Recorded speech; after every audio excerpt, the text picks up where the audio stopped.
Jangan lupa subscribe, like, komen, dan share YouTube TVRI Bengkulu. Dan nyalakan loncengnya ya. Selamat pagi pemirsa, apa kabar Anda? Semoga selalu sehat dan dapat melaksanakan kegiatan sebagaimana mestinya. Senang sekali pemirsa kembali berjumpa dengan Anda bersama saya, Syifa Nabila di Dokter Kito, Bersamo Kita Sehat. Pemirsa, cacingan seringkali dianggap sepele oleh sebagian orang tua. Bahkan ini dapat menyebabkan komplikasi, yaitu gangguan tumbuh kembang anak hingga kematian. Baiklah pemirsa, hari ini kita akan membahas mengupas tuntas terkait dengan cegah, kenali, dan obati cacingan sejak dini. Langsung saja pemirsa, saya kenalkan terlebih dahulu narasumber kita, dua narasumber kita yang sudah sangat kompeten di bidangnya. Yang pertama adalah Dokter Putri Santri. Selamat pagi dokter. Pagi, Syifa. Gimana kabarnya dok? Baik, hari ini kita bahas topiknya cukup seru ya dok ya, tentang cacingan yang viral juga ya dok ya. Udah siap ya dok ya? Oke, baik pemirsa, yang kedua kita sudah temani dengan Dokter Wenti Arbaini. Selamat pagi dokter. Pagi Syifa. Gimana dok kabarnya? Alhamdulillah baik. Seru banget ya dok kasus kita hari ini ya. Lagi panas ya? Lagi panas-panasnya ya dok. Baiklah pemirsa, langsung saja kita mulai perbincangan kita pada pagi hari ini. Sebelumnya saya ingatkan bagi pemirsa yang ingin telepon kepada Dokter Kito langsung saja melalui WhatsApp interaktif di 0811 10 13 210. Langsung saja kita mulai nih terkait dengan kasus yang lagi viral nih dok ya. Ada anak raya yang mengalami cacingan, ternyata pemirsa cacingan ini bisa keluar lewat hidung juga ternyata ya dok ya. Bisa menginvasi ke berbagai organ tubuh manusia. Itu sebenarnya kenapa sih dok, dari Dokter Putri terlebih dahulu bisa terjadi komplikasi yang sebegitu parahnya? Jadi hari ini kita membahas topik yang kebetulan lagi viral juga, yaitu tentang cacingan ya.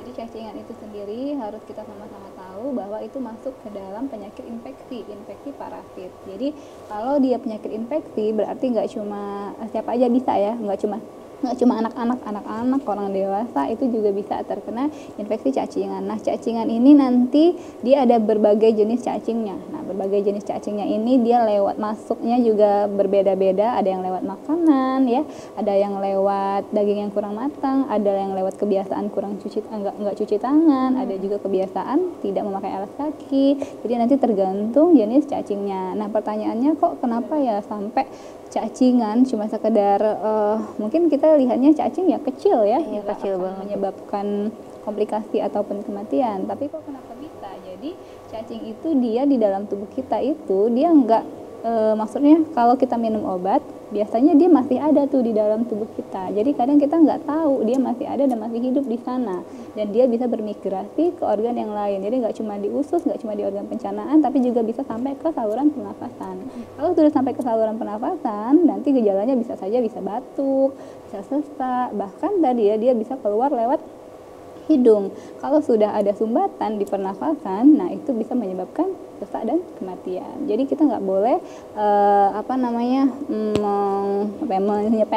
menyepelekan cacing, karena cacing itu sendiri dia bisa hidup di dalam tubuh manusia bertahun-tahun dan bisa bermigrasi dari organ satu ke organ yang lainnya. Oke, walaupun terlihat kecil berarti ini bisa mengakibatkan komplikasi yang cukup berbahaya dok ya, hingga dari gangguan tubuh kembang hingga ke kematian pemirsa. Tadi juga banyak sekali organ-organ yang bisa diinvasi oleh cacing ini. Nah langsung aja nih kita tanyain ke Dokter Wenti nih dok. Kalau misalnya cacing itu sebenarnya apa sih dok, infeksinya gimana dan apa aja sih yang bisa diserang oleh cacingan ini? Boleh langsung aja dokter, kita langsung ke slide biar dokter pemirsa dokter kita lebih jelas juga.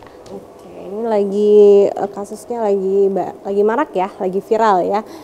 Oke, kalau kita lihat di sini ternyata cacingan masih banyak dialami oleh anak-anak Indonesia. Nah, viralnya kasus cacingan di Sukabumi terhadap cacingan ini ya. Jadi sebelumnya kita mau mengucapkan berduka cita juga ya atas kejadian yang menimpa adik raya almarhum di Sukabumi. Jadi kejadian ini sebenarnya tidak lazim. Artinya jarang kasusnya bisa separah ini. Kalau sudah separah ini kenapa ya? Perlu dipertanyakan ya. Jadi sebenarnya kalau kita lihat ke kasus si adik raya di Sukabumi itu, kasusnya adalah cacing gelang ya.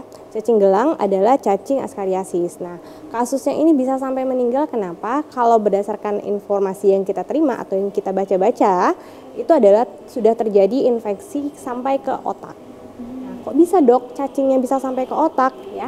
Jadi si cacing itu tadi bisa bermigrasi, dia bermigrasi atau berpindah melalui pembuluh darah. Nah, dari pembuluh darah itu dia bisa sampai ke paru-paru dan bisa bahkan sampai ke otak. Kalau sudah terjadi di paru-paru atau di otak atau di organ vital, bisa menyebabkan beberapa hal yang tidak diinginkan. Salah satunya kalau di bagian paru-paru bisa menyebabkan gagal nafas. Kalau di bagian otak bisa terjadi kerusakan organ. Apakah semua cacing bisa seperti ini? Ini kejadiannya biasanya kalau infeksi cacingnya sudah kronis, artinya sudah lama ya. Kalau dia sudah lama, si cacing itu sudah menginangi tubuh manusianya, sudah sangat lama dan sudah sangat banyak ya. Artinya sudah banyak cacing-cacing di dalam perutnya yang lama-lama bisa menembus sawar otak. Itu yang bisa menginfeksi di bagian otaknya sehingga terjadi kerusakan di otak.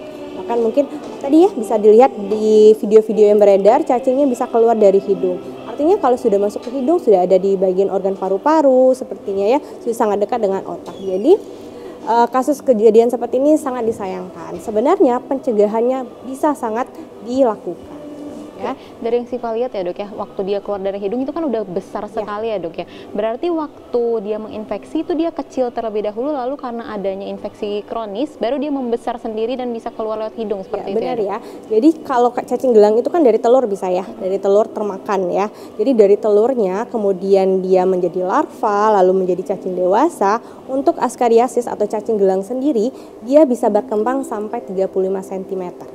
Jadi yang sepanjang itu tadi berarti sudah berapa lama dia di dalam tubuh, dan biasanya bukan hanya itu aja. Kalau sudah sebesar itu dia sudah bertelur berapa banyak dan kemudian cacing dewasa dalam perutnya itu sudah seberapa banyak. Kenapa? Karena cacingnya ini tidak akan bisa keluar sendiri.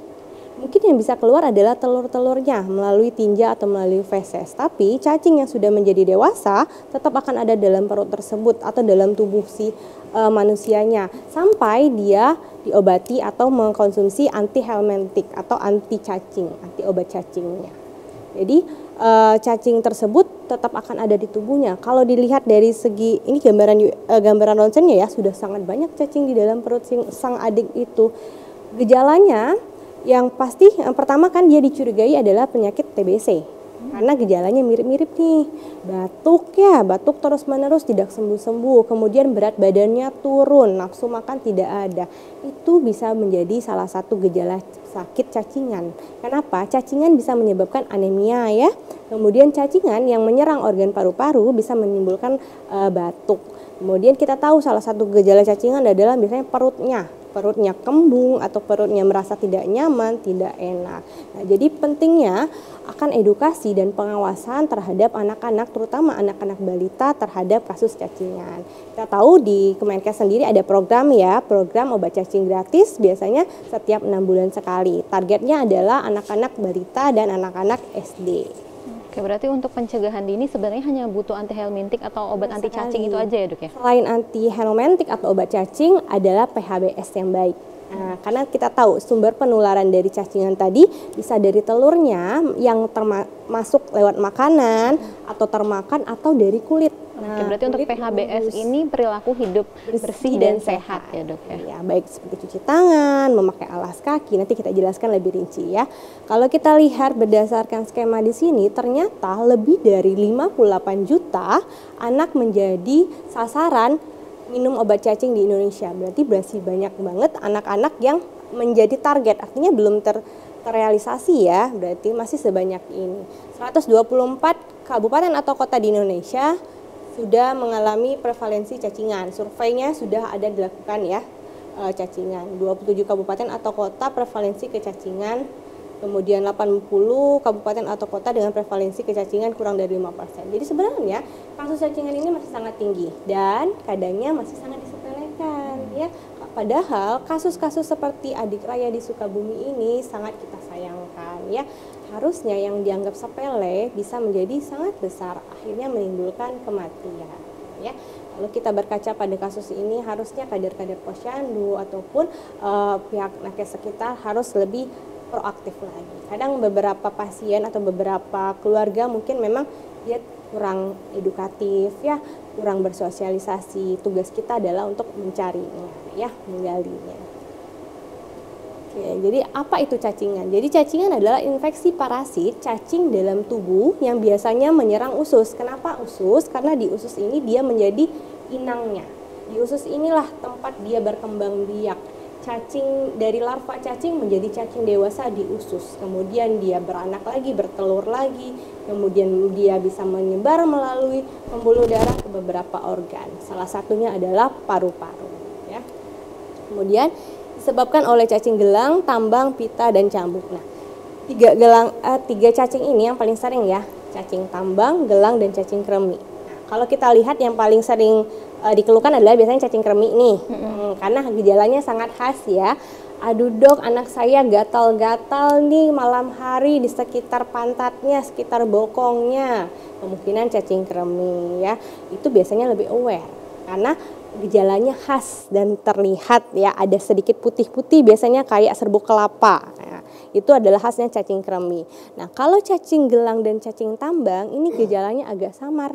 Samarnya apa? Dia sebenarnya khas ya, tapi mungkin masyarakat tidak bisa membedakan dengan pesakit yang lain. Contoh, cacing tambang dia itu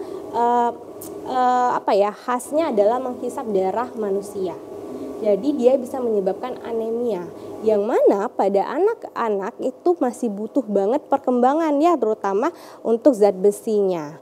Kalau terjadi anemia defisiensi zat besi, bisa terjadi anaknya malnutrisi ya, berat badannya akan sulit naik, kemudian belum lagi gejala-gejala lainnya seperti lemas, lesu, letih, dan akan berpengaruh terhadap fungsi kognitifnya. Oke, berarti untuk cacing ternyata dia walaupun sekecil itu bisa menghisap darah dan menyebabkan gangguan tumbuh kembang ya dok nantinya. Baik pemirsa, akan kita lanjutkan perbincangan kita masih terkait dengan cacingan setelah jeda iklan berikut ini. Tetap bersama kami di Dokter Kito Besamo Kita Sehat.